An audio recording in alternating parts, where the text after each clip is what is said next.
ఇయాల ఇంత పెద్ద వర్షం కురిసింది అంటే వరంగల్ జిల్లా మీద కనివిని ఎరగని రీతిలో జిల్లాని వరంగల్ ఉమ్మడి జిల్లాని మనము కొత్త జిల్లాగా చూడబోతున్నామని చెప్పి గతంలో ఇచ్చిన వాగ్దానం ప్రకారం నిన్న ఏదైతే వరాల జల్లు కురిపించిందో మన ముఖ్యమంత్రి రేవంత్ రెడ్డి గారికి మరి అందరం వరంగల్ జిల్లా పక్షాన ఒకసారి రేవంత్ అన్న అంటే జిందాబాద్ అనాలే.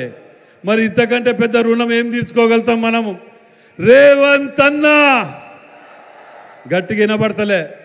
రేవంత్ అన్న మీకు ఈ జిల్లాకి ఇచ్చిన వరాల గురించి కొన్ని నిజాలు చెప్తా. ఒకటే నిమిషంలో అన్నా, ఉదయం 9 గంటలకు సెక్రటరీ తీయక ముందుకే ఇన్ఛార్జ్ మంత్రివర్యులు శ్రీనివాసరెడ్డి గారు, వేం నరేందర్ రెడ్డి గారు మన జిల్లా మంత్రులని ఎమ్మెల్యేలందరినీ 9 గంటలకే సెక్రటరీలో కూర్చోబెట్టి అధికార యంత్రాంగాన్ని, ప్రిన్సిపల్ సెక్రటరీస్ని, కలెక్టర్లని అందరినీ కూర్చోబెట్టి ఈ 6 నెలల్లో 6 సార్లు రివ్యూ జరిగింది.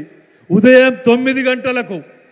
ఇవాళ దీనికి ఈ వరాలు కూర్చున్నాయి అంటే ఇవాళ వస్తాండనో నిన్ననో మొన్ననో నిర్ణయించుకున్నాయి కావు. 6 నెలలకెళ్ళి పడ్డ కృషి.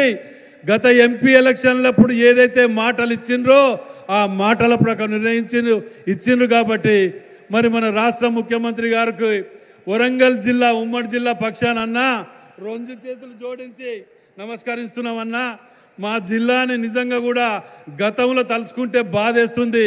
ఇక్కడ ఈ వేదిక ప్రభుత్వ యంత్రాంగంతో జరుగుతున్న వేదిక కాబట్టి నేను రాజకీయాలు మాట్లాడదలుచుకోలేదన్నా. గతంలో చూస్తే 6 జిల్లాలుగా విభజించి నాశనం అయిపోయినామన్నా.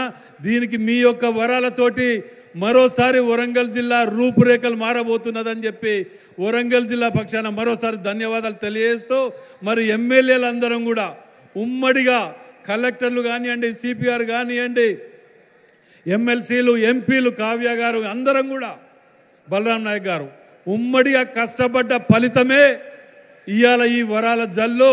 నిజంగా కూడా చెప్తున్నా, ముఖ్యమంత్రి గారి సొంత జిల్లాకు కూడా ఇన్ని వరాలు ఇవ్వలే కావచ్చు. ఇవాళ మన వరంగల్ జిల్లా అతిపెద్ద నగరం హైదరాబాద్ తర్వాత మీకు చేస్తా అని చెప్పి ఎలక్షన్ల ముందన్నాడు.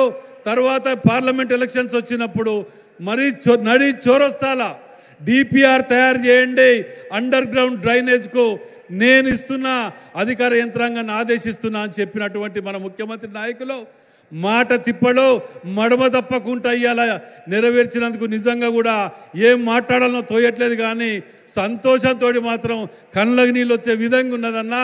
మీ రుణం జీవితకాలం వరంగల్ జిల్లా ప్రజలు మర్చిపోరని మనవి చేస్తూ సెలవు తీసుకుంటున్నాను.